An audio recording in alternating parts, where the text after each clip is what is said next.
to you bwana, alafu na drop. Hii ni mambo gani? I wanted also to tell you this. The Godfather alisema we come with the money. Tukuje na numbers. So I'm going to tell you another piece of numbers that we are supposed to be getting from JK. Yes, the government will assist Adani in applying for tax exemptions. Okay. Adani will pay an annual concession fee of $50 million to the government, payable quarterly in advance. The same amount JKIA has been paying annually. So what is the benefit if JKIA has also been paying the same amount? Naona Godfather anamuita akitoroka. DK kwenye gift. Mambo iko fulai. Yanakupata ni kama ni mimi naenda tuko sawa. Inakaa ni mimi naye tuko sawa. Hawa watu wanajaribu kuwork overtime. Kabisa ndo naona wamejituma, lakini usijali, we will still talk. Nilikuwa nawapatia ma facts hapa hivi, wasije kasema eti hatujui nini tunaongelea hapa manze. Lakini ndugu yetu mkuu anaitwa Ismail Luta is in the house. Mimi hata sidhani nafaa niseme kitu kingine. Si niruhusu ni welcome atuambie kitu hapo. Sawa. Ndugu Ismail, habari yako? Salama, vipi kaka? Ya salama sana. Mimi kama sijakuona jioni kabla iishe, hiyo siku itaweza. So tafadhali tupe maoni yako.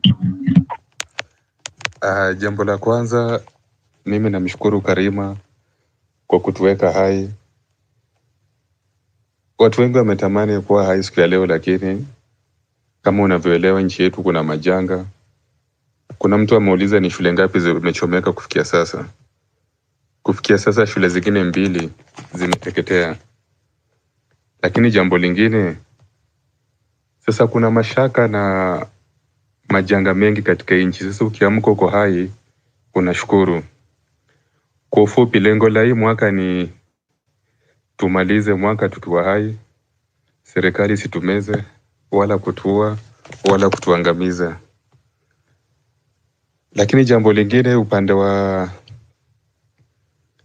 miundo msingi yetu, na leo tukiangazia mambo ya airport, ni kwamba koti imesitisha hiyo maneno mpaka kesi isikizwe, na hiyo ni dalili nzuri.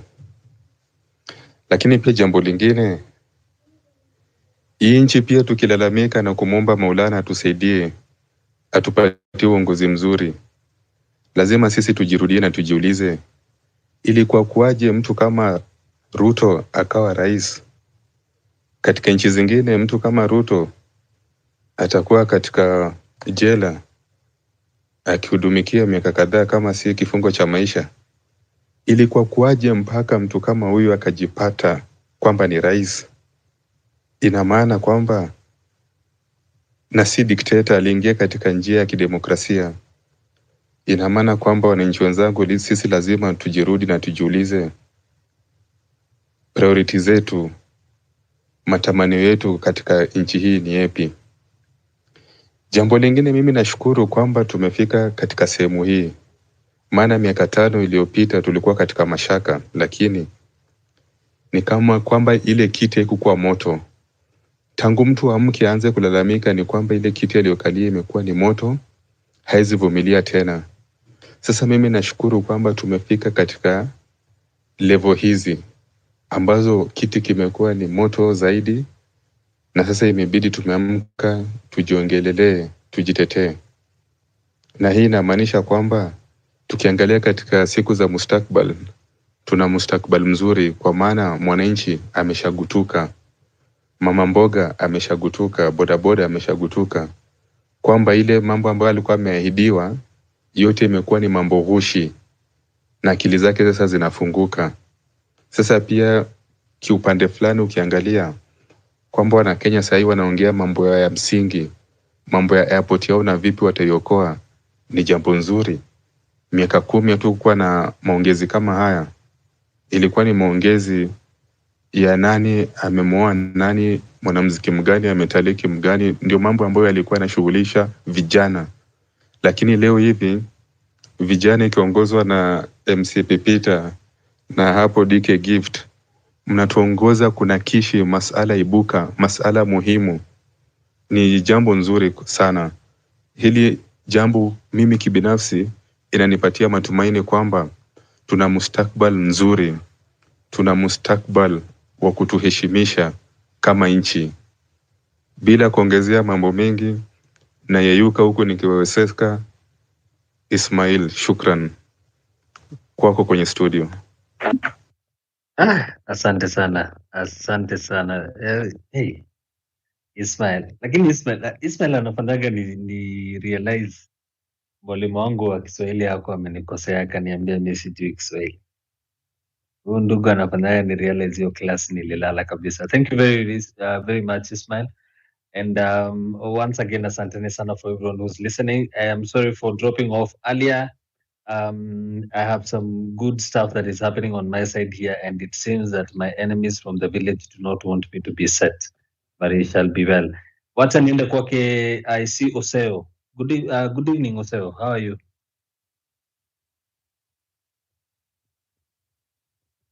Oseo, can you hear me? Oseo there? I don't think. Sidhani yuko. Wacha tujaribu Kim 001. Oseo ame unmute. I just saw him unmute. Nimemtoa kwa mic. Na mimi nani kwa na kidole haraka sana. Oseo, request the microphone. That was too fast. Hata mimi mwenyewe nimejishtuka. Yaani ume-unmute hivi kidogo, you are out of commission. Anyway, so if you can come back to the mic, we'll definitely get you to the mic. It was not personal. It was just from production side.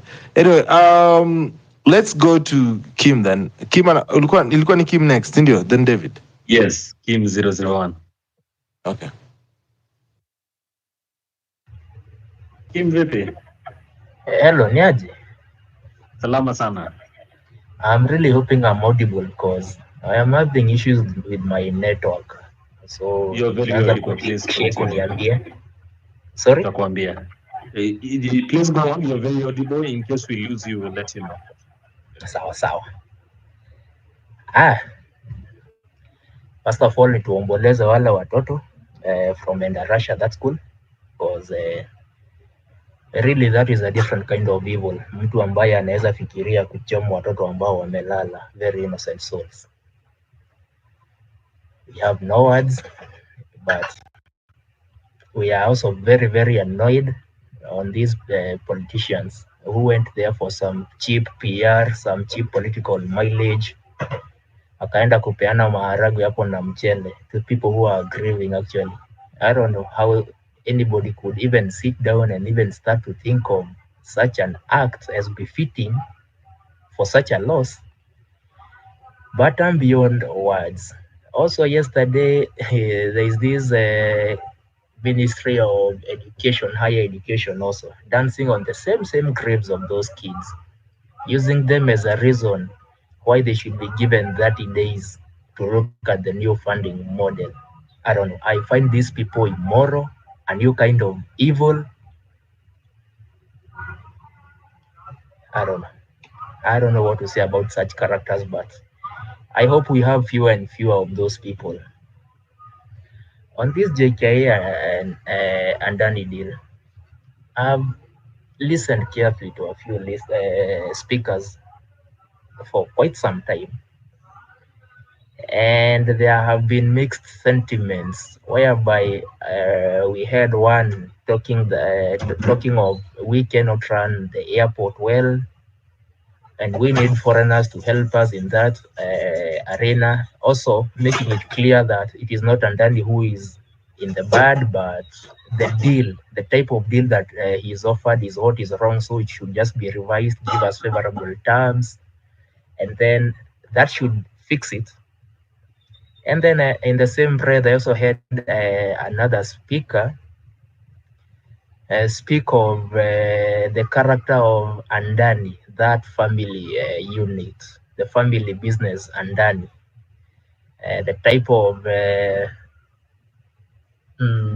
conmanship they've been involved in, stock manipulation in Australia, I've heard somebody talk about the Adani himself, and I think we really need to differentiate between the deal, the raw deal that is on the table, and Adani the man, the company. This what I tend to ask myself around here. Suppose you live in a neighborhood where theft is rampant. So when you go to work, you're not really sure whether you really find your house in the same condition as you left it. Does it make it any safer having another person with your copy of keys, or does it make it riskier? This is what I'm driving at. We have an airport that is not working.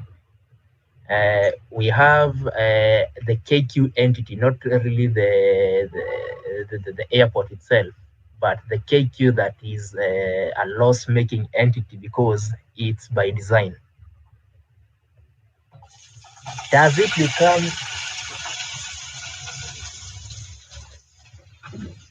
become safer now that we have a foreigner holding the keys to that thing? Imagine all the evil that would happen in this world. We've tried our level best. I'm not really sure if it is the best we could do, but whatever we've tried as our best, it may not have sufficed, but we've at some point managed the entry of hard drugs into our country. It is still there, but to some level, we've curtailed the amount that are entering the country. We also have cases of children missing, leave alone the Indarasha children who cannot be accounted for at this point, which is very unfortunate. We have kids who get lost in Nairobi estates every now and then, and we keep having these posters. Have you seen such and such a child? If you kindly see them, kindly call this number or report to the nearest police station. We've been having such cases. And if my mind serves me right, some are found, but most of those cases really go unexplained. With Adani holding the gates to our country, do you think that what would look like a child trafficking ring? Do you think it would cease to exist, or the operations would become rampant? Because with Adani, they've really proven that they are willing to do anything for their self-gain, their profits. They only care about their damn profits. If you have a ring here that is really willing to pay well, to use the airport at the wee hours under tight security and in a hidden way, don't you think Adani would be for such a deal? And especially for you to do in such a country like Kenya, because we all know that, yes, we have security officers, but they are only meant to look to deal with the poor population. Any rich person can always get away with anything. That is as per the situation right now. I'm not saying that is what should be happening, but unfortunately, that is what is happening in our country. Don't you think the same people really would see the profitability of being involved in such rings, organ trafficking and stuff, and then all of a sudden we have compounded problems that were existing in our society? Even if you were to swap these Adani deals and have favorable deals, remove all those requirements, like the contractual obligations to terminate his deal if it comes to such a point, do you think still, even under the most favorable conditions, Adani is the right man to even run an airport? I tend to think, really quoting the recent protests and how people came through to the injured comrades, we raised millions. Don't you think if it was a do or die situation, a country of at least 30 million adults, the population is about 54 million, at least we have around 30,000 or 33,000 adults. Don't you think we'd even be able to crowdfund for such a thing if it really came to that? So what we have before us, in my own opinion, really, is just a greedy, self-centered politician in Kenya, just using the Adani word or the Adani company to hide behind it, also have a foreign entity to avoid the scrutiny of the books. And then they can... 1 minute. Sorry? I'm saying 1 minute for you I'm to landing. clear your submission. All right. I'm landing, kindly. What we have is really an entity hiding behind Adani, and then using the Adani company to ensure himself in case of termination of such deals, and then putting very lucrative terms, even creating an atmosphere, business atmosphere actually, that is not even present to the businesses in the country at this moment. It's evil, both the deals and Adani. I think we should not be anywhere near such a thing. I yield. Asante, Kim001. And of course, you can always stay with us on the speaker panel if you'd like to share some more sentiments on the same topic as we continue. Ladies and gentlemen, you're listening to Home Run with PP 4 to 9 p.m. Tunashukuru sana kwa kila mtu ambaye ako tuned in. I'd just like to shout out a few people who are down here. I see Carlton, namwona Bryson Mugangasia. Asante sana for tuning in. Namwona Boniface Onduso, Farid, namwona Jemima, namwona Dennis, let's see, Dennis Mkost, Ochani, asante sana kwa kuwapa. Alejandro na kushukuru. Frederick, Maria Mugo, Shitamu, anaitwa Achesmo. That's one name that always gets me. Bensology, Lingugi, Rob, and many others. Asante sana for being here with us. Tunakushukuru for listening in. I know there's some of the people had admitted into the speaker panel before, but I'd like to hear one of the ladies as we go by. So let me first jump the queue all the way to Pan-African 254. Good evening. Hi, good evening. Hi, how are you? Very fine, yourself? Yes, very fine, thank you. Hi, Peter, are you okay? Yeah, I'm good. Good, fantastic. Okay, so I've just got a question. I'm not sure if this question has been answered. Because last week I was listening to Spice FM, and there was a guy there called Mos Ndiema, who's the SG of Kenya Aviation. And he was talking about, Adani deal and everything. And one thing that came to mind was, what he spoke about was the profits that actually KAA has been making. They've been making 25 billion profits. So in 2021, 2023, they made 25 billion, okay, collected profits. Now, my question is, how do you sell a company that's actually making profits? You go into an agreement with somebody who is actually making a loss. So how do you go into an agreement when you're actually making profit? And it's, they're not making losses. Yes, JKIA is KAA is different from the loss-making airplane KQ. That's different. But we're talking about JKIA and Kenya Airports Authority. These guys have been making profits. The other question that I wanted to ask, I don't know if anybody knows about this, is if they've actually been given the deal, the actual deal. We've got the feasibility studies that have been circulated online, but I wanted to know the actual deal that Adani has made with the government or with KAA. Because these guys, Adani, don't forget, they're coming to Kenya for 30 years, okay? They made a concession with Tanzania at the moment, and they'll be operating for 30 years as well in the container terminal 2 in Dar es Salaam. They're coming for 30 years in Kenya. 30 years si kitu kidogo, 30 years is a lifetime, okay? If you think about it, 30 years is pretty long. And that's how long they're gonna be coming to Kenya. And then another thing that struck me was why are they deferring to make the terminal? I thought the terminal was the most important. Was more important at the moment, because right now I'm seeing that they're going to make the runway an extra runway in 2029.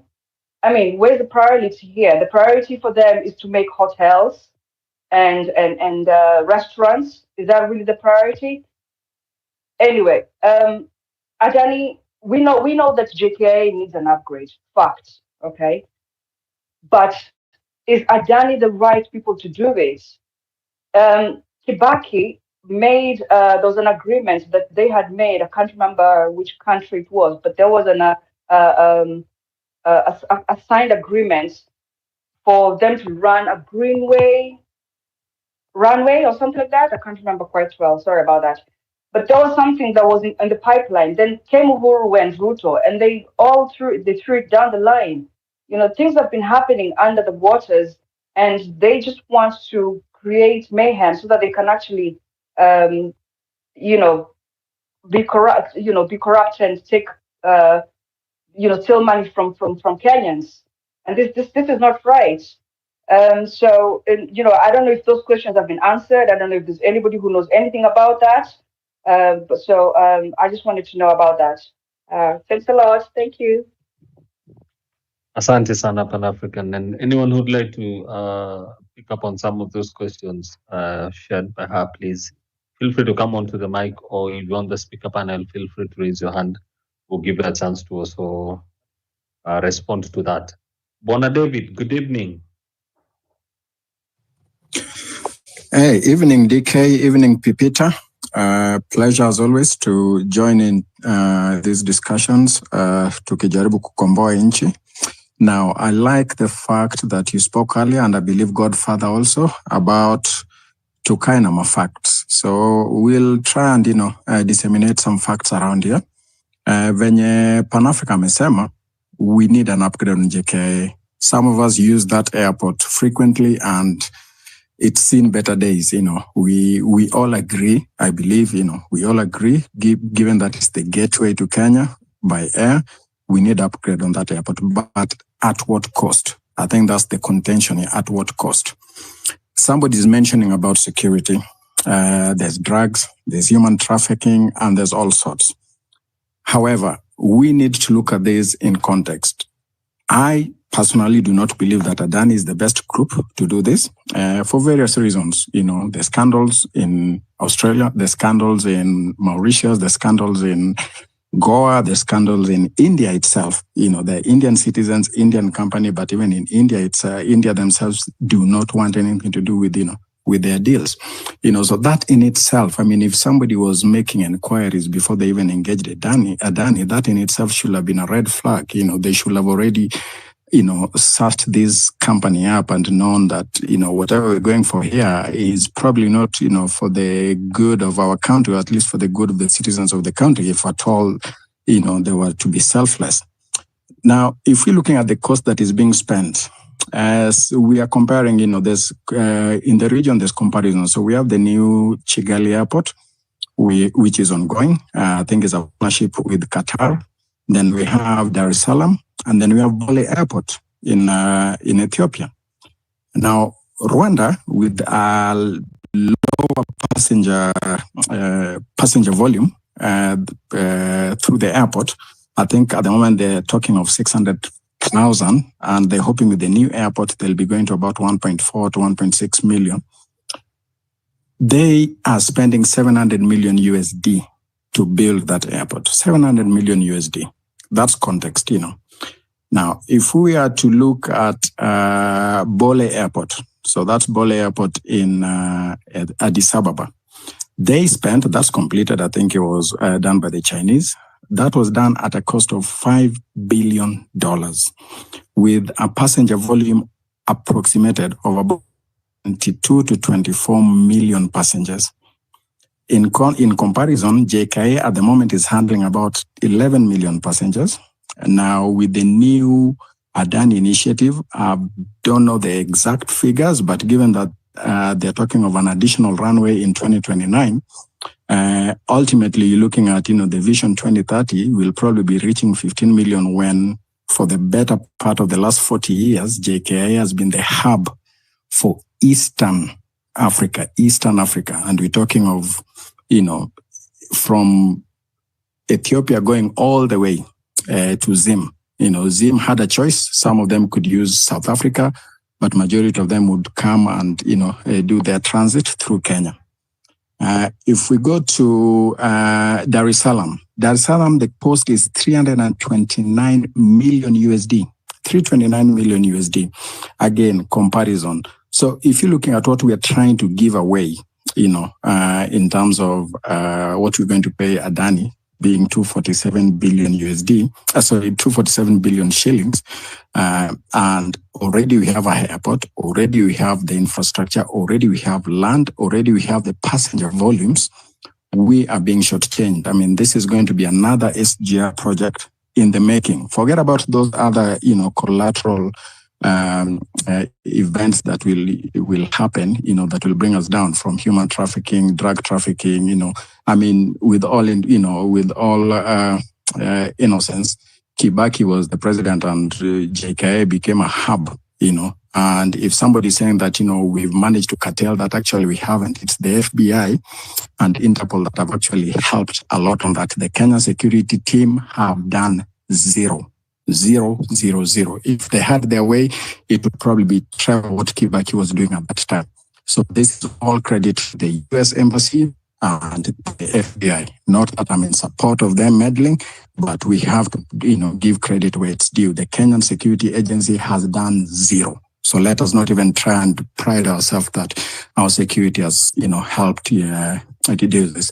Now, if you go back to airport ownership, Heathrow Airport is not owned by the United Kingdom government. It's not owned by His Majesty's government. Heathrow is owned by a consortium which is Spanish. Gatwick Airport, the second busiest airport within London, is owned by a Nigerian, and they're working fine. There's no issues of trafficking. There's no issues of drug. There's no issues of mismanagement. So we have no issues with the airport being built or being upgraded by an outsider. All we are saying is the outsider in question, in this instance, we have enough reason not to want them to engage. We have enough reasons to doubt, the ethics in what they do. If we look across the world, there's airports that have come up, that are private ventures, and they've done super well.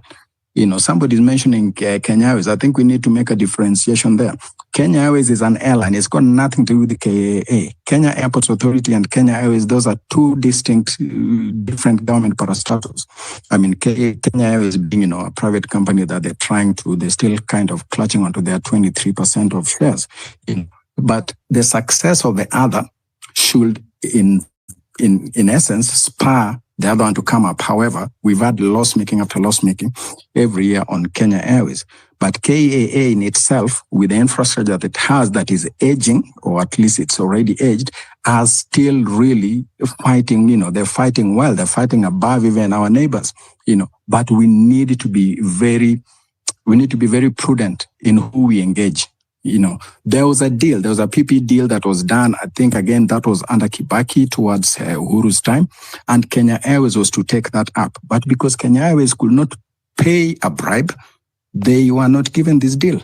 They offered to do exactly what Adani is trying to do now. But that deal was scattered because Kenya Airways couldn't pay a bribe. An outsider is more easier to pay a bribe than a national company. I mean, a parastatal was coming up and saying, let us take this. The same way British Airways is proud of Heathrow or Gatwick, let us do the same. Air France is proud of Charles de Gaulle Airport. Let us do the same. But because of corruption, Kenya Airways was kicked out. So again, if we're talking of facts, yes, let us acknowledge that we need an upgrade, but Adani is not the right team. That's all for now. Asante sana, David. Thank you very much. I'll go first to Nothing before we head down to Alejandro. Nothing, I'll give you a few minutes to maybe say something. Thank you, DK. I appreciate your time. David has touched on a few things I wanted to highlight, but a bit of correction. The new airport being developed in Ethiopia is not Bole. Bole is their old airport that was constructed at a cost of about $6 billion. And I don't think we should be contrasting ourselves with Bole. Bole is big, yes, but there's no business. If you have transited through Bole, you realize it is a very frustrating airport for a passenger. And there are reasons to that. And I can't blame them, because for them, the reason why Bole has seen very minimal growth is because there are restriction on how much money you can enter Ethiopia with. And that way, most of passengers transit through Bole, but not necessarily take time to do anything at the airport. It's actually, if you've transited through Bole, it feels like you're caged in. At the time, I think you couldn't go in with more than $100. So how many passengers will go in? So before going to Addis, we had to look at what are the restrictions. If you've been to Ethiopia, you notice the cars they even use there are as old as maybe, okay, I don't know how cars were in the 70s and 60s in Kenya, or probably even in the 1950s. For them as a country, they are determined they are going to develop everything from within. So if you find modern vehicles, the people pay so much in terms of taxes to have that. So a normal daily car is a car actually they lock with a padlock. They're so dilapidated. I think they even paint with wall paint, and not even the modern wall paint. But because these people are determined, actually right now they're already developing a car plant with collaboration with Chinese. So for them, they said they're going to develop at their pace, but they're never going to allow their country to be a consumer economy. If you've been to Addis, the way in Kenya, every time you take their supermarkets, for them, the supermarket is tiny, and it may be the only one. Like in Addis, I think I found one. So they're determined, first of all, to eat their food. They're determined to grow anything they want in their country. It has to be locally done. So that is the advantage. And they're building a different airport. And I think at the time we went to about 3, but the others were airstrips. Now, on this JKIA issue, there's so many angles to it. Yes, we need to develop JKIA. Like David asked, at what cost? Because I'm not sure we don't have that much traffic to warrant construction of a new runway, and that's the reason why it's not on their priority list. The number of hotels already at JKIA, their accommodation capacity is not enough for people to want, and even proximity to the city. It does not make building hotels inside the airport a priority. We need to probably build up on the infrastructure, but in their case, they're saying that they will not modernize it, and they are prohibiting Kenyan government to ever build another airport that could compete with JKIA. If JKIA, whatever this deal wants to do with JKIA is the real deal, how comes they do not want the government to ever build an infrastructure that will compete with JKIA? The reason why Ethiopia is building a new airport, they bought so many aircrafts. In fact, Boeing, is it 777? It's called African Fast by Boeing Company, because they bought so many of those aircrafts.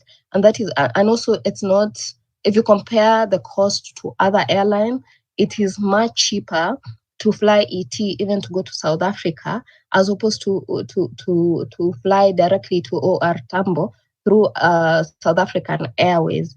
And the cost is maybe the difference is almost 30,000. So what decision would you make to have a stopover at Bole and connect, and it's a bigger aircraft altogether? So there's no sincerity in terms of the Adani deal, because what they need to do can be done by local contractors.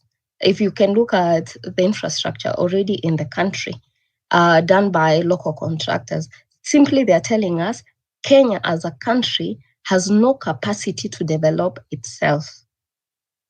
Because if the message is that in 2024, as a country, we have capacity to develop, they would not be leaning more on an entity. Because when it comes to foreign entity, there's leakage. Leakage is money made in a country that does not end up circulating in a country and is exported to a different country. That way, our GDP drops.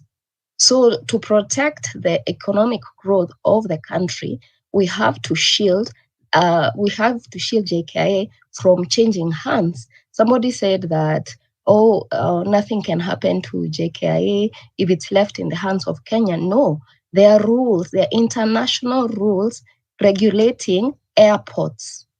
So already we are at international standard, even though we are working with old infrastructure. So it's not true. There are people who are propagating information that's not true. So let's be open to learn, let's be open to correction.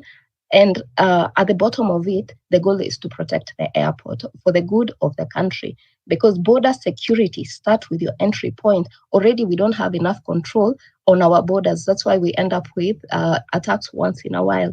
But now to give away an airport that has proximity to the city, actually the main city in a country, and you give it away to a foreigner, you're basically giving away your sovereignty. I yield. Thank you. Thank you very much. 5 minutes past the top of the hour. Before I bring in the next speaker, Pipi, please give us a jingle.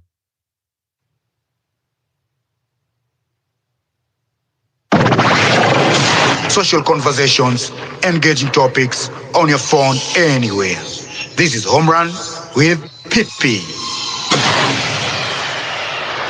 Asante sana for everyone who's been listening in. We want to appreciate you as we jump into the last hour of the show.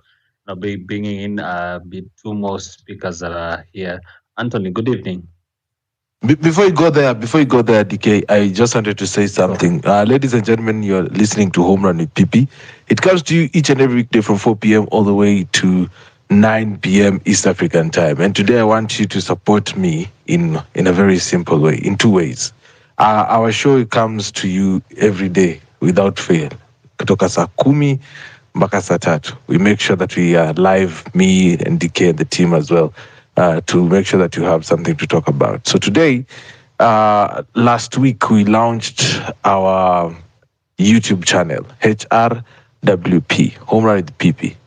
And I have pinned that link on my X account. Hapo hivi kwenye link na pia kwenye Jumbotron ya show. Ladies and gentlemen, today you can support me in two ways.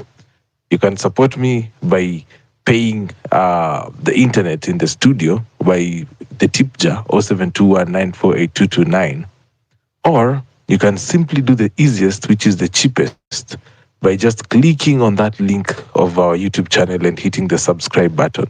Currently, we are about to hit 160 subscribers. If we can get to 200 subscribers, I would really appreciate. If you're already subscribed, make sure you retweet that tweet so that you can get to many more people to see it. So thank you so much for that. And I want to just throw the mic back again to Anthony. Thank you, Pepe. Congratulations on your YouTube channel. I know it's really a step in the right direction. Now, about the topic, today's topic, about the takeover by Adani Group. Now, for the entire weekend, I've been looking at a document of what Adani actually submitted to Kenyan government in terms of where JKIA is right now and where they intend to take JKIA. And the question that arises is, if you look at an article that was done by a guy called Mohamed Hersi, he's in the tourism sector. He asked a very simple question. Ethiopia are building a new airport, not renovating the current airport. They're building an entire new airport. Rwanda is building a way superior airport, and they're partnering up with the Emirates. Now, the question that comes when it comes to Kenya is very simple.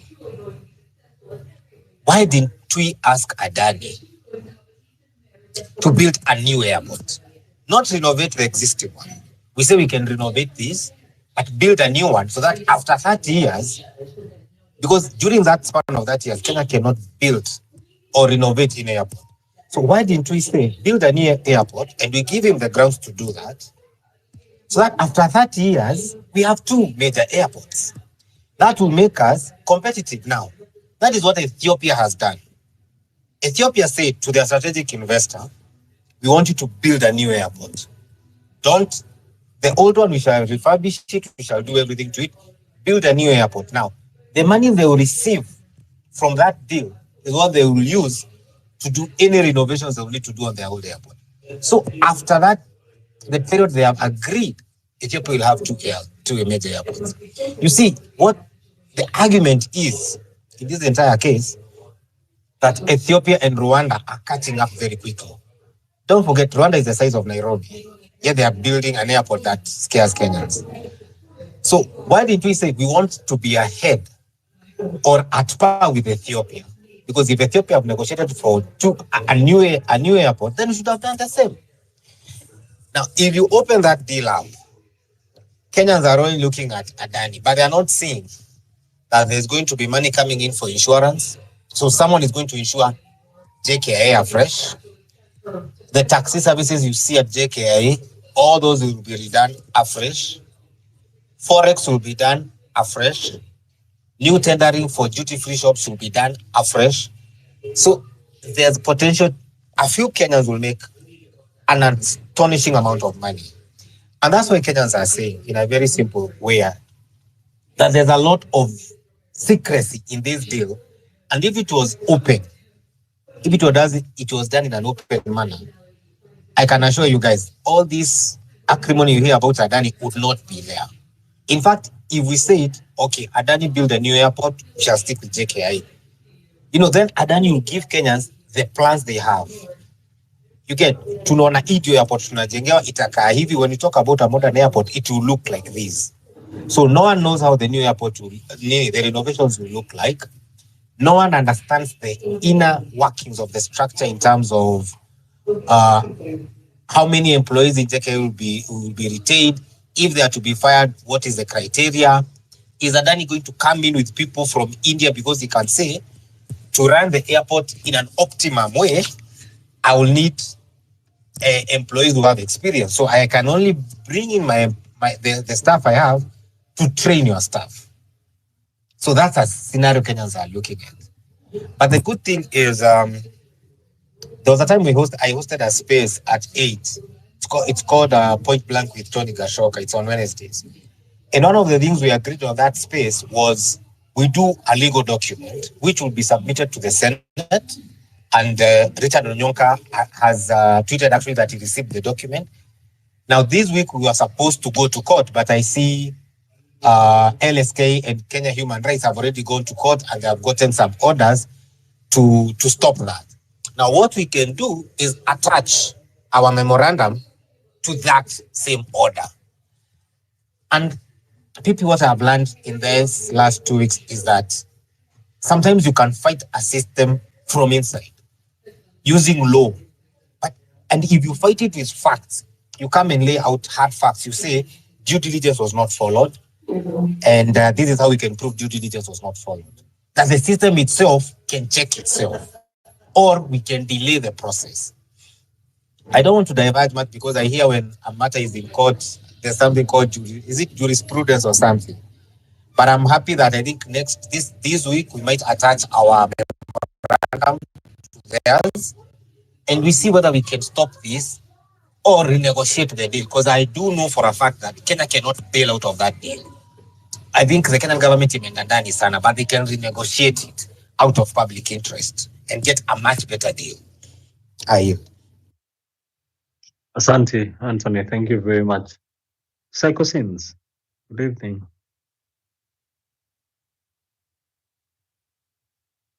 Psycho, do you hear me? It feels weird to have to call you only by that first name, or even the second.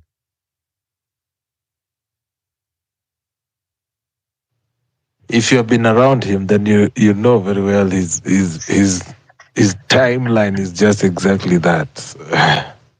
he he was one of those controversial and controversial people. Sometimes, and the one thing about hosting spaces is sometimes you have to have people who you do not really agree with.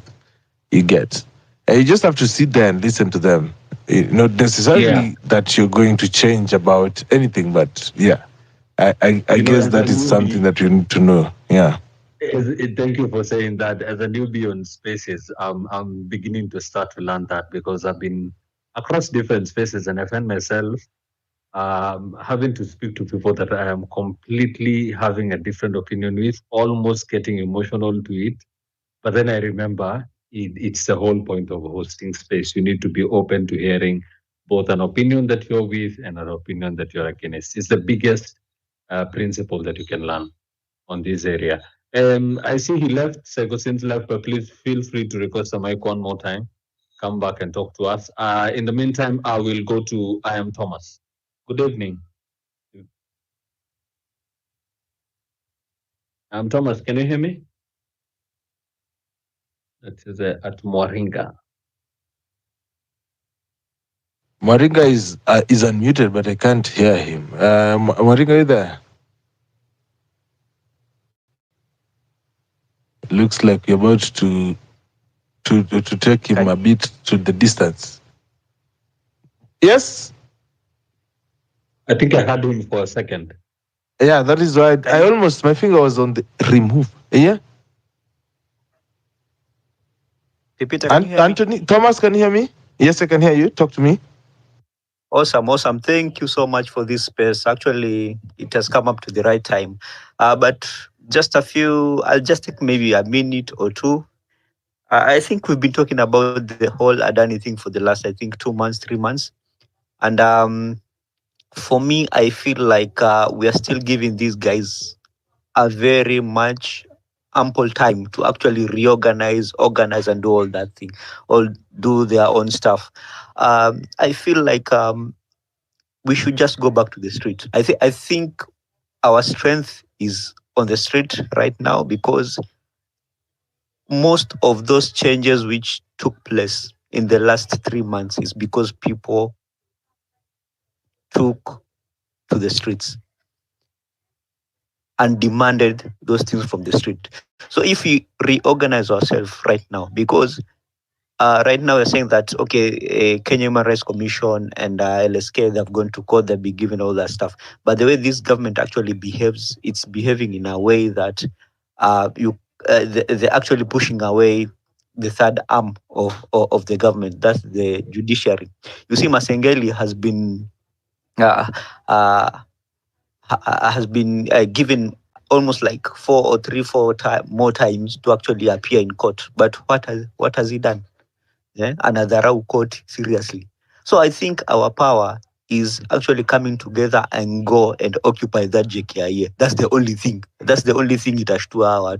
Otherwise, we've been having, like, for the last 2 weeks, we've been having a lot of spaces around JKIA and everything, and everyone knows about the facts and everything. I think that right now we just have to reorganize and go to the streets and go and actually occupy that particular space physically. We go, tunaamsha kila mtu, mama mboga, mzee mtaani, everyone, because right now people know about this thing. It's been on the mainstream media for the last 1 month.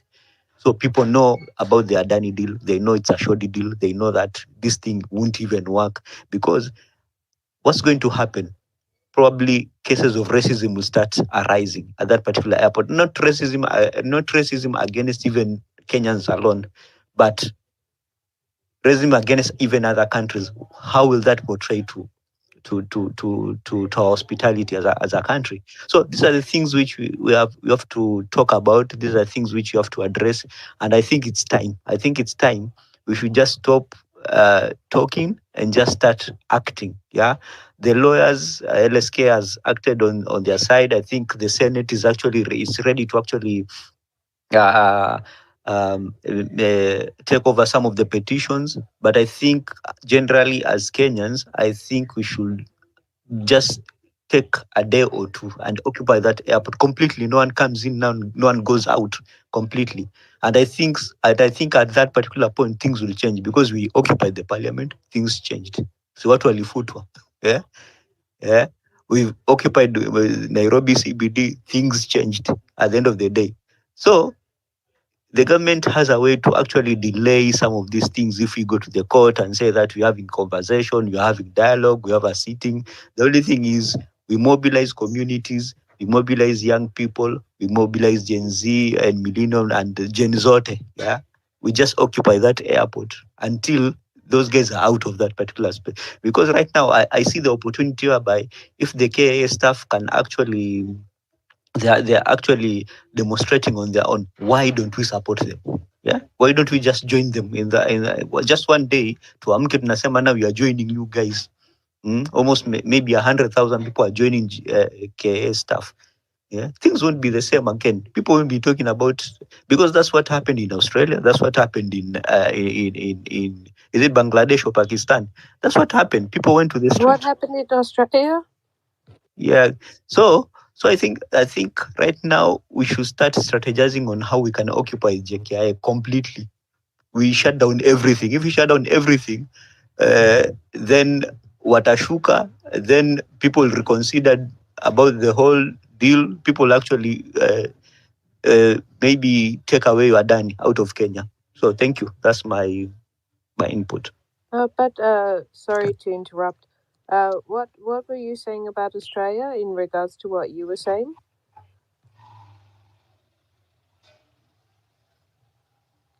I am Maringa, unauliza swali. What happened in Australia? What happening there in Australia?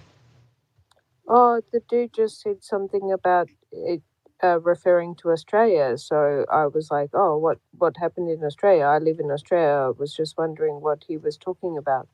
I think in 2017, I've seen on several news outlets. In 2017, Adani was to be given a consortium of airports within Australia, and I think there were some shoddy deals which were actually ongoing. And actually, I think there's the parliament within Australia actually did their own back research and actually identify that Adani is not fit to handle such infrastructure and maybe handle such kind of deals. And also, I think after that particular issue, as they were forcing themselves in, then the citizen caught wind of that issue, and actually that's how it came to be. So they were actually chased away from Australia. Is that the case, Faro? I'm sorry, I really didn't understand what you said before. I apologize. I'm not sure if it's me, but... Okay, so let's get Anthony first, then we'll get back to you, Faro. Anthony. Yeah, you see, I think one of the things we need to learn about in this movement is how to move forward and read while studying and taking lessons. Now, you see, when we went to the streets and we wanted the CSS fired, imagine if we went to the street and said we want the CSS fired, and when they were fired, during that period, we went to court, we go to court and say, as we are waiting for the new CSS, we get the judges, the court to pass that anyone with an ongoing or pending case should not be appointed. You see, we went, he fired people, then returned the same people, like half of them. And the other half that was not returned are either being given parastatal jobs or being made ambassadors. So we really need to, Ruto is learning us. This government is learning us. We also need to take time and learn them. Because if we don't learn them, he has mastered that. Do something for 2 days, these people will come down, then return the same thing you are taken away, return it on the table. And he has mastered the art of, when you want to counter a big fire, you start many small fires. That is one thing this government has really mastered. anytime there's a major issue, guys want to rally around. What this government does, it goes and starts many small issues so that we get distracted and forget the major issue. So we really need to be learning their tricks because they are learning us at a very fast rate. You can see when Morara started going to the streets, the president constituted an entire office headed by this guy, Itumbi. Their work will be simply to counter everything Morara does. And they have started by saying everything Morara has been posting was started when Uhuru was president, not Ruto. And you see now, it becomes an entire wash thing.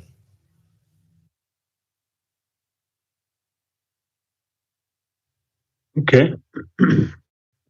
Pharaoh, I'll go straight on to Pharaoh. And Anthony, if you're there, I will pose a question to you later if you do not mind after Pharaoh. There's a question I wanted to pose to you. Pharaoh, please go on.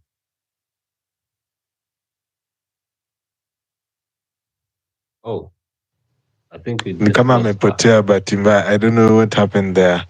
Pharaoh, if you can get us request the microphone again. I see Olympian Asbel Kiprop is becoming our common listener now. You can hear me, DK? Yes, I can hear you. If you could allow me just before you go, and I'm sorry for turning this to a podcast, I wanted to ask Anthony a question on something he mentioned before, or like pose something. Anthony, earlier when you were speaking, there's a part where you mentioned on some of the things you saw over the weekend when you were reading through the Adani deal that has to do with maybe all the other things that are going to be started afresh within the airport, whether it is the services and every other thing. You also mentioned how some of it could be of quote unquote lucrative benefit to some Kenyans, right? So I wanted to pose two questions to you.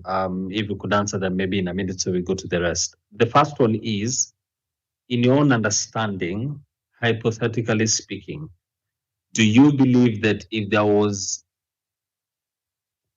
if we are at the juncture where this Adani thing is going to happen, whether it has a goodwill of the people or not, hypothetically speaking, do you believe that if there was more transparency in the information, in some of the details that you have talked about, whether it is what exactly is being put on the table by the government or what it is that is going to be done afresh and all of that, as you said, do you think Kenyans will be more receptive to it?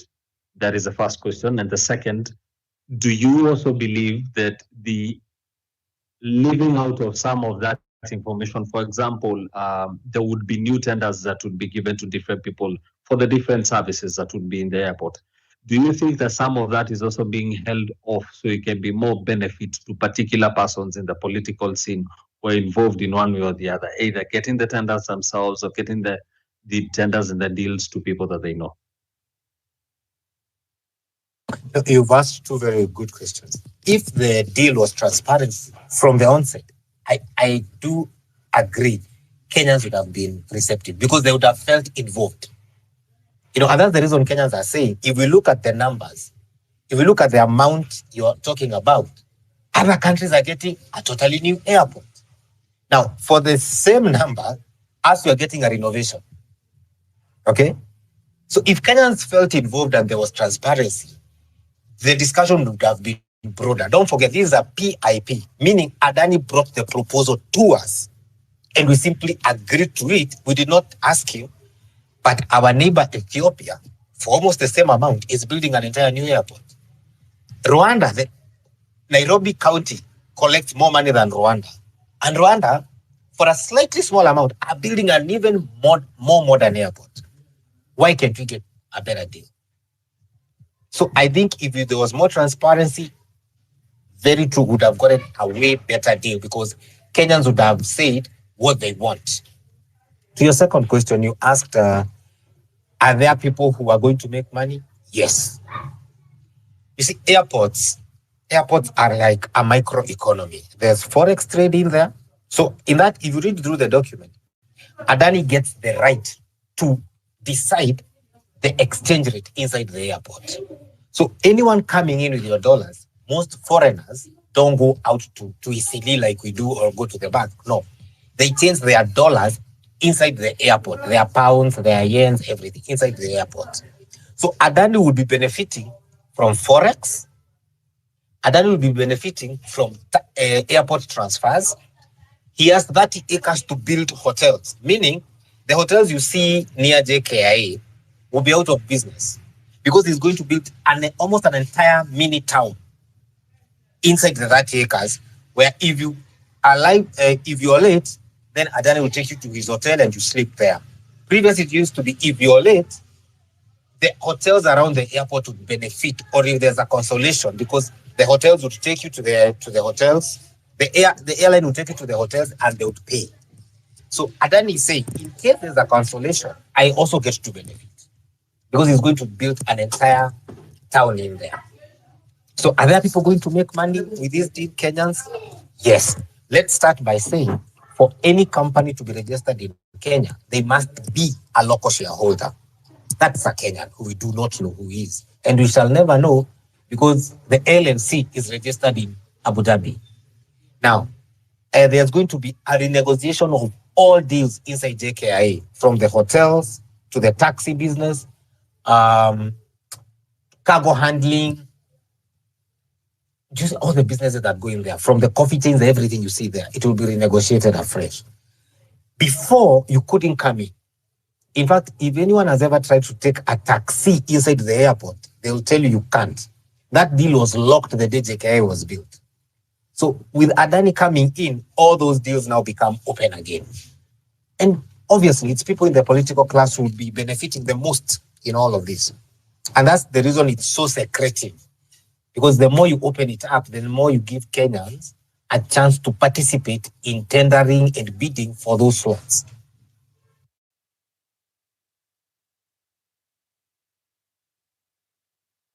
All right. Thank you so much for that, Anthony. I see the one and only Marabu Stocks is back online, and Kim 001 has the hand in the air.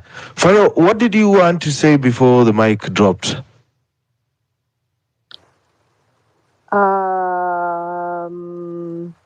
I only asked when he referred to Australia, and I said, "Oh, what were you talking about?" I realize I've dropped into a conversation which I know nothing about, so I'm researching Adani and JKIA. To be honest, I'm sorry, I just kind of jumped in, and yeah, I'm just researching it now.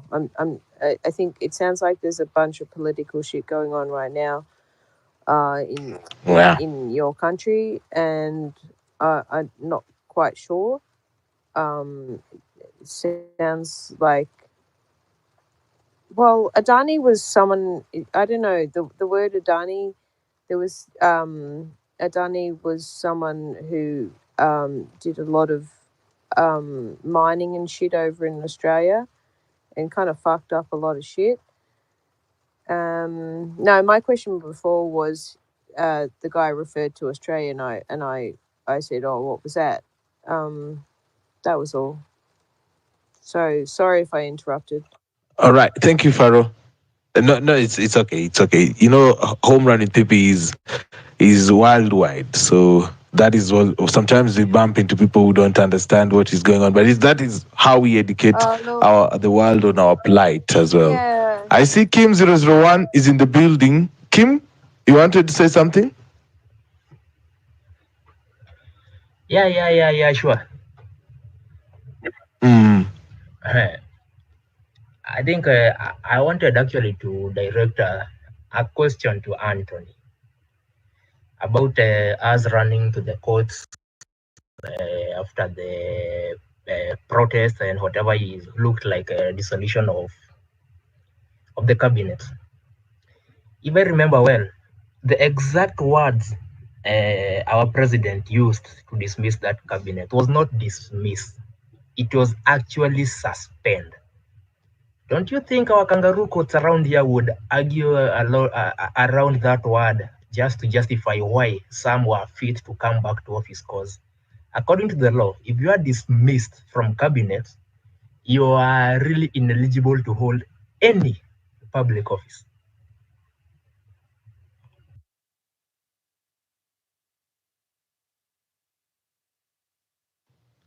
Yeah, sure. Was that a question or was it a statement? I really needed Anthony to show us the efficacy of running to courts, because from my own point of view, really, it would have made no difference at all. I get you. And you used it so well. You said he used suspend. He used the law. He used a word that is acceptable to law. And that's what I'm saying. We need to be very good, because law is applied using, people say the wording, the full stops, and the commas. So when the president saw us react, he very well knew what he was doing when he chose the words he chose. He knew we couldn't go around. But if we face the challenges we have today, being more strategic and having a multifaceted approach, you ask yourself what we want to achieve. How do we make sure we have this thing locked from all directions? So when the president talks, you say, hold on. Don't use that word. Say you have fired or you have dismissed. You get? So that he doesn't play around with you. People say it's called Bill Clintoning with words. You play around with words so that people react very quickly, but you have them in your pocket. And that's what I keep on saying. We need to deal with his government tactfully. We need to be more tactical, because all through they are playing a tactical game. And I hope I don't get into trouble for this, but we are playing an emotional game. So once we separate emotion and being tactical, then we shall start winning. Anthony, before you go, if you can hear me.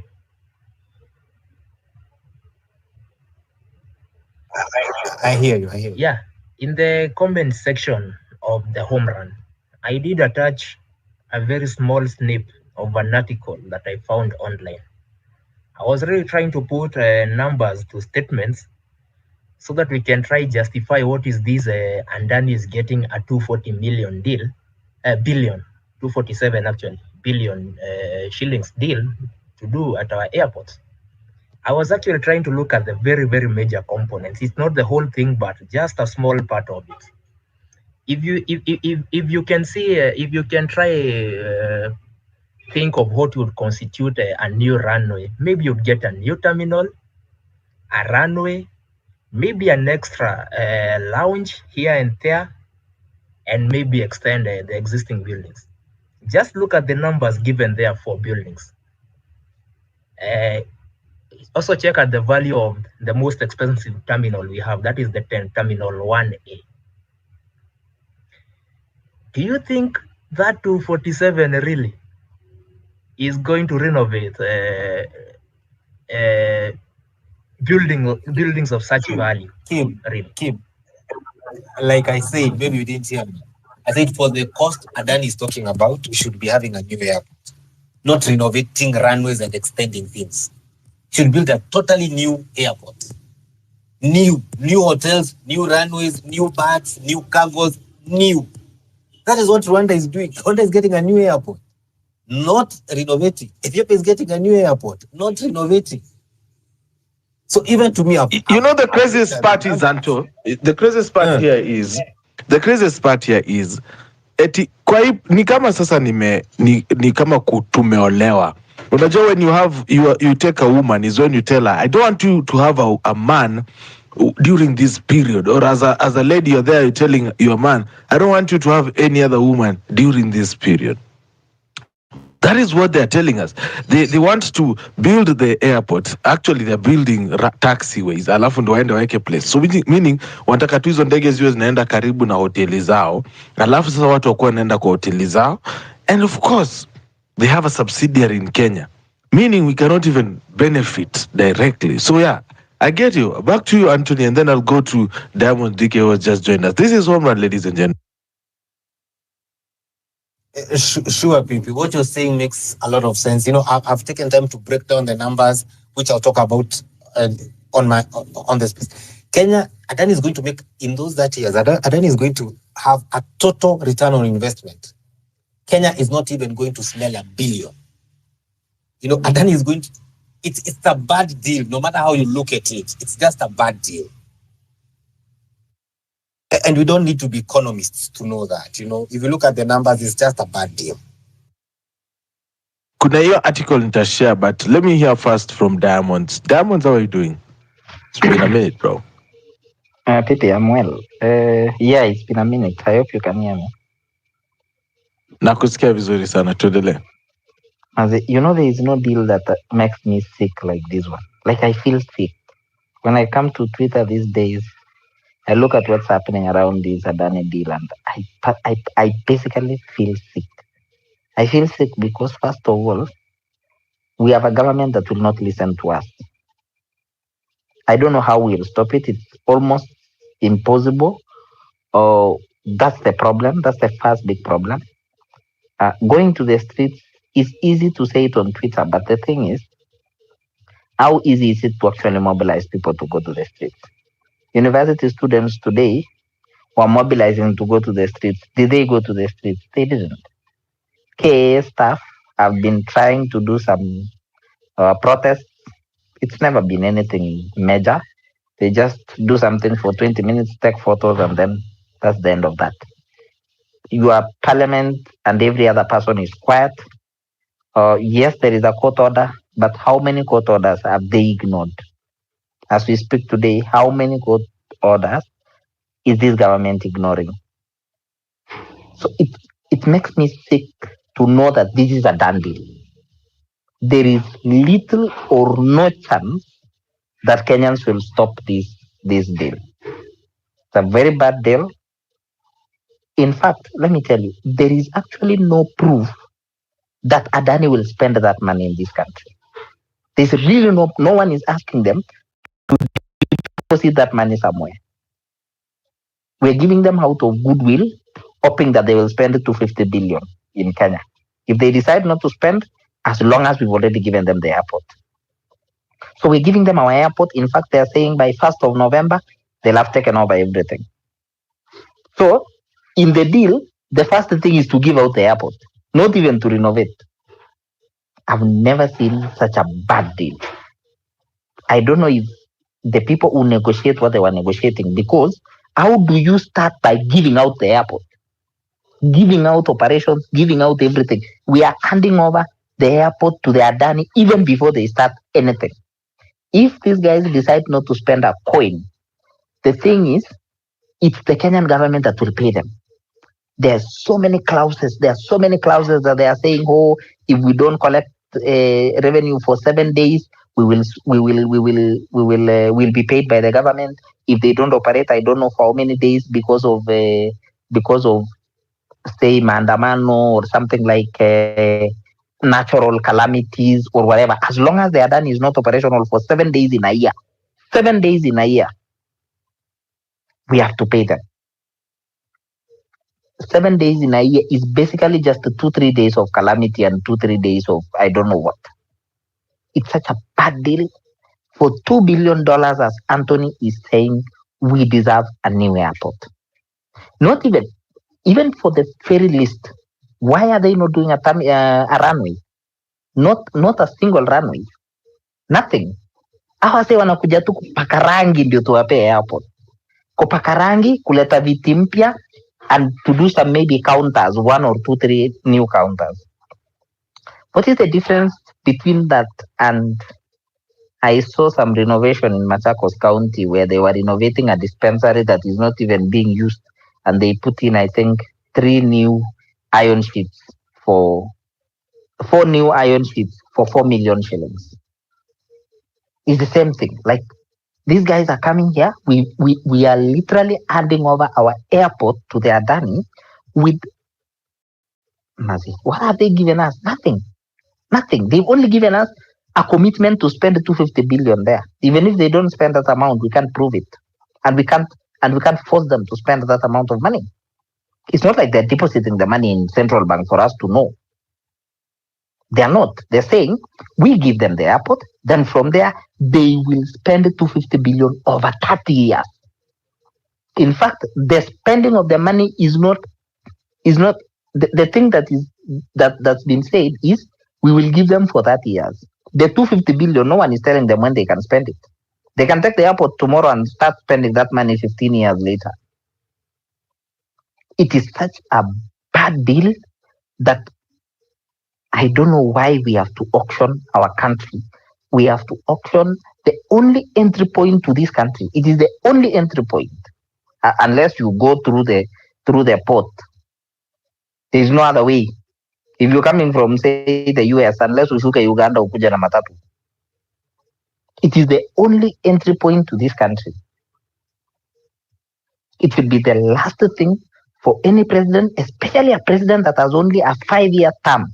It should be the last thing that we should allow them to give out for 60 years, for 30 years, or whatever. Is there anything we can do? I don't know. Even if we feel like you want Mandamano, how will you get it done, man? KA staff have gone to Mandamano and they've been broken down. University students have been unable to go to Mandamano with such a bad deal. I don't know what happened overnight. They just decided not to go to the street. Okay, PP. I leave it there, man. Without they, you forgot to say that they went. They released like a statement. Kupet also. I don't know what is happening with strikes these days. I miss those days. NAP also. What happened to NAP? Nothing. Walifinywa. Nothing. So the thing is, if you say, oh, we will go and occupy JKIA, how will that thing happen? How do you think you will get it done? Even if the 70 of us in this space decide to go to JKIA, tutafukuzwa tu hapo kwa gate. Nafikiria JKIA ni place tu utaingia sijui aje. And imagine your parliament is quiet. Completely. Sold out. Back to you, PP. Sorry. Thank you for that, Diamonds. I want to hear from Marabu Stocks. Marabu Stocks has raised it. Alikuwa anaweka emojis. Were you trying to speak to us, Marabu Stocks? Wagwan, PP. Yeah, Wagwan. Man, I just heard Anthony speaking something which just, I don't know, my heart just cringed because I'm not sure if I heard correct, but I heard Anthony saying something like, we don't have a choice, we can just renegotiate or something like that. It's like he was giving an idea that this deal is already through. Anyway, he will answer that. And I also have another question for Anthony. I've seen you, by the way, big up. I respect everything you're doing. I saw what you did with Onyonka. I hear you're going to be conjoined with LSK on the legal front on this other side, which is also commendable. But I want to know, is there a time limit? Because I'm seeing Nelson, the Wilson Blower, also saying that they want to sign this deal by next week. The government is pushing so hard to sign this deal by next week. So I saw you made a urgency. You filed under notice of urgency. So I want to know what time limit do we have for this thing? Because as you've heard, the government does not respect the courts. You might be going to court and the next week everything is being signed.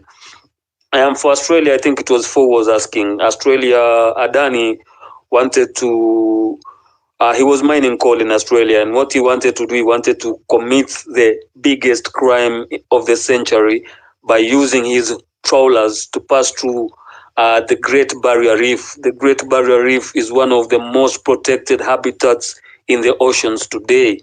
This is one of the biggest living organism in the ocean, and he wanted to use his trawlers to go through that place, one of the most beautiful places just outside Australia, where you find the few white sharks which still exist within Australia. He wanted to use his boats carrying coal, emitting all this oil, and all these pollutants to go through that barrier reef.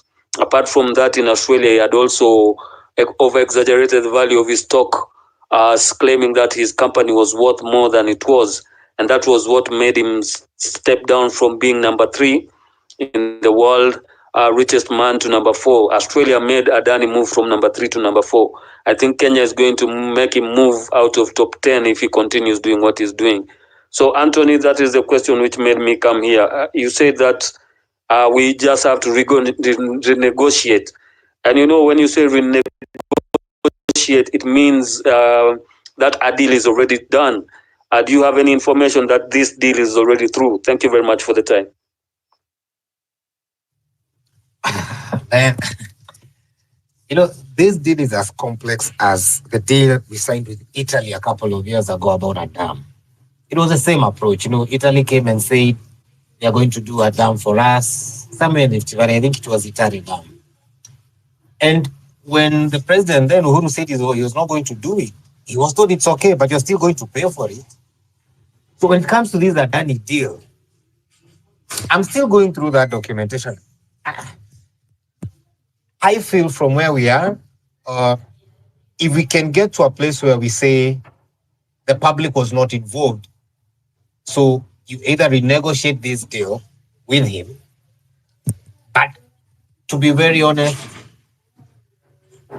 from the look of that deal, I don't think it can be scrapped. I think whoever went into that deal did a 30-year lease intentionally. They were setting themselves up, knowing very well that no deal in Kenya takes the time frame that the paper says it should take. If you see a deal for 10 years, no, it will take 20 years. So whoever did that deal for 30 years knew very well it will go beyond the 30 years.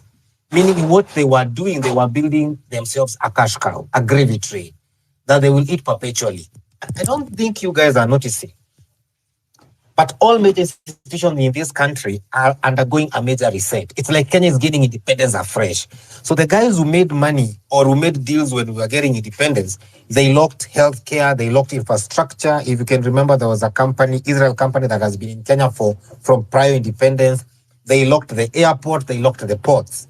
So if you guys open your eyes, you will see this government is renegotiating every major deal. So every deal that was running from independence is now open. It's been renegotiated, meaning the people are going to sit there and eat for the next 50 years. Hence the reason 30 years, because I don't want to go into detail, but if you have ears, you can hear what I'm saying. That there's someone who has just said, you know what, Kenya, he has gone somewhere and said reset. Reset healthcare, reset infrastructure, reset the ports, reset the airlines, reset insurance, reset education, reset everything.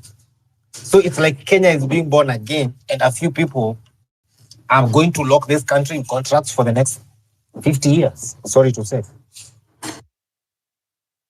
I don't know when Anthony speaks. I think I feel like when Anthony speaks, I feel like we are talking about a new reborn, a new Kenya order. That's been born right in front of our eyes. I have a new poll going on my account. Do you think Adani JKIA deal is a good deal? 6.7% are saying yes, more benefits. 93.3% are saying free JKIA. You can go ahead and vote on that poll on my latest account, and also on my latest post. And of course, pale hivi kwenye pin tweet, there is a tweet which leads you directly to our YouTube channel, HRWP, that is Home Run with PP on YouTube. Make sure you view that latest interview between me and Dennis. Very nice insights to get out of that. And of course, we are discussing the whole Adani issue, the whole Adani fiasco. When Anthony speaks, you feel like, okay, now the Kenyattas walishafanya mchezo wao, wako na pesa. Now they are beyond, yeah. Now they're stepping away and letting it work for the new world order of now the era of Samoei. So that is the looks of things. Thank you so much, Varabu's talks for that. Anthony, I don't know if you have anything to add on that. Pipi, I just have one last question to Anthony, please, if I may. You talk about the the shareholders in Kenya, and you say that we cannot know about these shareholders because the company is registered in Abu Dhabi. So when I look at the laws of Kenya, it says that we have the right to know the shareholdings, the local shareholdings of a company. So how does these two marry? Are we using the Abu Dhabi laws or are we using the Kenyan laws? Thank you very much. You see, Abu Dhabi made itself what I think it's Switzerland was, where you can go. If you want to have anything that is opaque or vague or other countries can look at, you go to Dubai. Before it used to be in Switzerland. So the reason Adani did not register his company here and he did it in Dubai is because one, Dubai is just 5 hours from here. You don't have to do the entire Switzerland thing. And yes, it doesn't matter. You can jump up or down, do a cartwheel, jump in a lake. You never know who the local investors are. Because having allowed them registering in Dubai, they had looked at our law. If you look, take time to listen to the Adani deal. They were in Kenya like 5 years ago. So they know the numbers in JKIA, they know our law very well. They actually go somewhere and say that the Kenyan government will handle all visa transactions for the employees they need to bring here. What are they saying? They're saying we are not going to have one of us camping in near your house. What Kenya is going to do, we are going to give you a list. You give us the visas and the work permits. Then now it's part of that deal. Now, I don't want to be a history teacher, but when Kenya got independence, that's what we did with India, because it's Indians who built the railway. It's Indians who, sorry, I'm closing my word. It's Indians who built the first high-rise estates like in Langata, Buruburu. It's Indians who are doing that. So the contractors during that time, I happen to know a few of them, but the Mois were heavily involved and the Kenyattas. These Indians became the first Indians to come to Kenya. They came in as workers. They did not come here to do business. They came here as workers and they never left. That's why you hear some of them say we were mechanics, we were these, then we just lived here and started doing business. So that's the same thing that is going to happen right now. So very soon you shall hear people, we need people to work on the port, then they'll come. It's just that if you want to know what is happening in Kenya right now, look at what happened when Putin took over Russia. He did a reset. That's why you hear the sugar factory, it's a new reset. Any major factory, any major angle of this economy that makes good money in terms of forex is under a new reset. From cement to coal to energy to ports. And we can't get out. Whoever is going to sign those deals, you can't get out of it for the next 30, 50 years. So they'll be making money even when they sleep. Something that I've gotten out of all this is that they notice that the constitution of Kenya does not allow people to go to own a country for 10 years, for more than 10 years. So, and they know you can always go back to the cold easily. It has been the game of putting people in the cold in and out. So that is something that that's an angle that I didn't expect. But thank you so much for that submission. Diamond, I don't know if you have something to say before I call it a night. Mburo is saying when you decide enough is enough and finally march to State House, take back our power. That is when I've asked when do we catch a breath. Let me hear from Yomi, Diamond. Pepe. Yes. So I'm saying, look, what I've seen LSK get a court injunction. But you know the funny thing is, every time you get an injunction in the High Court, they will run to the Court of Appeal to suspend that injunction. And within that small period of suspension of the injunction, they'll actually sign the deal. And then there will be no reverse. In fact, for them, that's a very small problem. They will just rush to the Court of Appeal. They get 2 judges that they know, or 3. They put it up in a certificate of urgency, and the time it will be suspended, they sign the deal. So in that case, it will be a legal document. And the obligations that we have and the penalties that we get for not, it's like we sold it out to them. So they've written so many tough and harsh conditions that in fact there is one that says once the deal has been signed, if by any case we want to withdraw or we affect them through a court order or we stop them through litigation, we actually have to pay them the full amount they will invest. So Ngoja for kidogo example, if Diamond, they go ngoja Diamond, ngoja. Kuna ya mwisho yenye hujasema, protests. Wanasema tukifanya maandamano tuwa disrupt for 1 week, we akia mama mpaka tuwalipe. And that brings me to let us connect that to that anti-demonstration bill. Are you getting me? Are you there? Are we together? Umeiona anti-demonstration bill, alafu ndio hiyo wameleta pia, ndio hiyo anaenda kumit. There must be a connection there somewhere. No, nasema. You know, PP, I see you are connecting the dots here now. You are starting to see that nothing is happening as a coincidence. All whatever is happening in Kenya is supposed to streamline something. Yes. And PP, you know, the painful part is we really do not know if these guys will even spend $1, just $1. We don't know. And there is no way we will hold them accountable. Assuming the deal was a good deal, some of the questions I would have asked is, first of all, if you are spending this amount of money, then why can't you give us a second runway? Why not get a third runway? Renovations of terminals alone. Work to a new roof for 250 billion shillings. And then we're giving them 30 acres of land in JKIA. Acres. Mazi, an acre of land in JKIA, how much would it cost? Just 1 acre. How much would it cost? Assuming iko hapa hii line ya karibu tu pipeline. This area, penye kulikuwa na Taj Mall. Just that area. An acre of land in that place, how much would it cost? Anyone? Any guess? Anthony, anyone? 100 million, 50 by 100. Yes. So now look at now actually, we are talking about look at what they are acres. doing with those 30 acres. Yes. So we're giving What are them they 30 building? They're very acres. specific.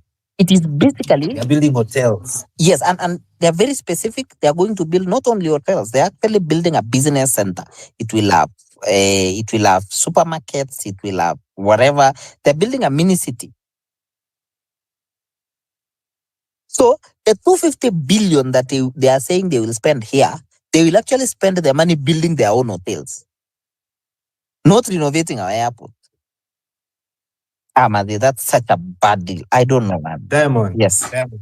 Who do you know loves hotels and malls? We know him. I rest my case. We know him, but Good the night. thing is, so for example, if you want 250 billion to be spent in our for them to spend in the airport, what are we giving them land to do hotels? If we really needed hotels inside the airport, we would easily get people who are in the hotel industry to do hotels for us. You have very good 5-star hotels in this country. We have the Serenas of this world and every other type of hotel that you can talk about. All those guys, they can come and build the hotels. Why are we telling them to come here and then we give them land to build hotels? I've never seen such a bad deal. Never even heard about it. But you know what? It's done, unfortunately. Nothing will stop them. Nothing. Just like the housing levy that we cried and cried about. Today, they are not building any houses. They're just picking money and taking them somewhere else. The president keeps going to Kibera. He's gone to Kibera 99 times to take photos of works. Anasemanga kazi inaendelea. For the last, I don't know how many times, Jalango goes to that place to take photos with the president every 2 months, just like a pilgrimage. The guy is just like Jalango and Sakaja. There is a place that they go to in Langata. Every 2 months with the president because the housing project cannot be completed. It's a whole lie. Mazi. Hii gava mimi sijui mtawafanyia nini. Tarehe 25 kumbe tungeendelea mpaka watoke tu. Haya ndio hayo mambo, hayo ndio mawazo yenye yanatupata hapa hivi kwenye show yetu. Thank you so much for that submission, bwana Diamond DK. Always a pleasure to have you here, and everybody else who has found time to talk to us throughout the show. Let me see if I can catch 1 or 2 comments hapa hivi kwenye show yetu. Thank you so much. It's 3 minutes past 9 o'clock East African time, ladies and gentlemen. Social conversations, engaging topics on your phone anywhere. This is Home Run with Pippy. Of course, you can listen to these and other recordings of these spaces on hashtag Home Run with Pippy. Hundreds of spaces so far recorded since January this year. So go on there and listen to various topics that we've had a chance to speak on. Hashtag is Home Run with Pippy. Just click on the hashtag and it's going to bring you all the spaces that we've recorded up AV kwenye Home Run. Now I want to see I see a guy like David Osano who has been speaking to us says as we speak they will hurry and sign the deal, like everything else, leave the consequences to be dealt with by the nation. Okay, that is paying penalties, as already stated. They have a duty in that biased agreement to protect Adani, given that the government and by the extension is the citizens as the guarantor. Yes, I said, my citizen, the guarantor.